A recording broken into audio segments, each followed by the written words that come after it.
Well, now we have Adrian Jenkins interviewing Colin Palmer about Felix.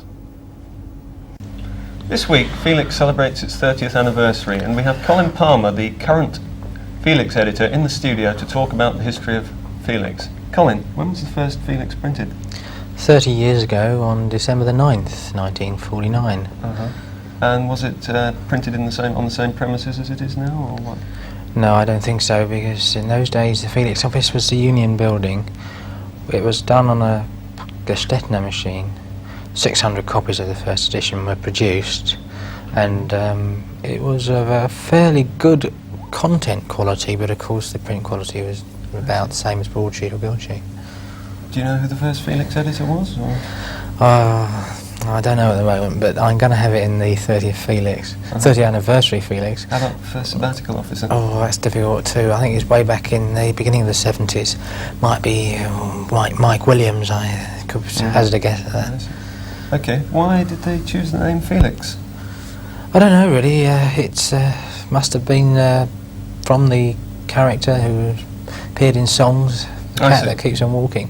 It seems odd that they chose a name so close to Phoenix, because Phoenix was the main magazine at the time, and there was definite rivalry between the two in the 40s. Phoenix came before Felix, did it? Yes, it came a long time before it, and Phoenix is the main archive magazine for Imperial up until the 1949. I see.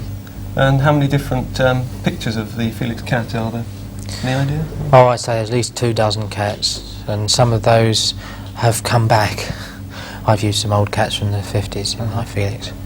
It's difficult to say how many, because the format that we know it today has evolved over the last 10 years. Before then we didn't have a standard cover, it was very changeable.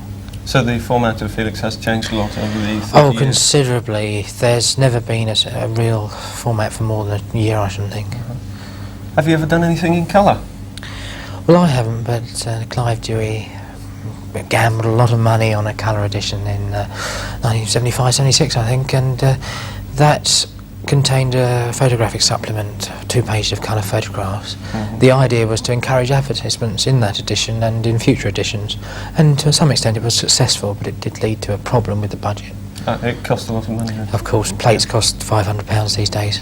And you've no intention to repeat that? Well, I'd like to, but in these times of cutbacks it's impossible. Well, Colin, we recently had to pay for a copy of Felix, and in the past I believe quite a lot of the copies you had to pay for. Have you any intention of reintroducing this? Well, of course, in the old days you could put a can out and people would pay their 3 pences, and you could guarantee you'd get the can back at the end of the day. But these times that we're living in at the moment, you'd be lucky to get anything back at all. They'd probably nick the can as well. We did try collecting last rag edition, 5p or more, and were fairly successful with people guarding the cans, but no way could we do that without people around. Have you any idea how much money you made on that edition? Well, we made about £120, which is pretty good, because you can spend a lot of time on a rag event and not make any money at all. What was the money you used for in the old days, when they used to charge for? I think that they managed to get a small grant from the union, about £36, but that wasn't enough to keep Felix going. So they had to charge threepence or fourpence for 600 or 1,000 copies, and that kept Felix surviving for the next issue. I see. Well, apparently there's a Felix Society. Can you explain how this is connected to the Felix magazine? Yes, the society is designed, I think, to help me, because some weeks I get up Monday morning, go to bed Friday afternoon, and people realise I can't keep on like that. The Felix Society was started last term, in the last academic year, and Lars has got it off the ground this month, and we've had a few committee meetings where we discussed all aspects of the paper, and the idea, I think, is to get people to do jobs that I do, and I can just coordinate them rather than having to do it all myself. I see, yeah. And finally, have you any plans for the future you'd like to tell us about?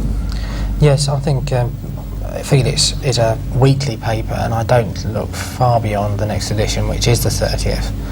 We've got a very important item on the front page about the actual cuts, because we know what the cuts will be at Imperial in detail, and there are some special items too about the history of Felix, the paper, rather like we've been talking about today. I see. Okay, thank you very much, Colin.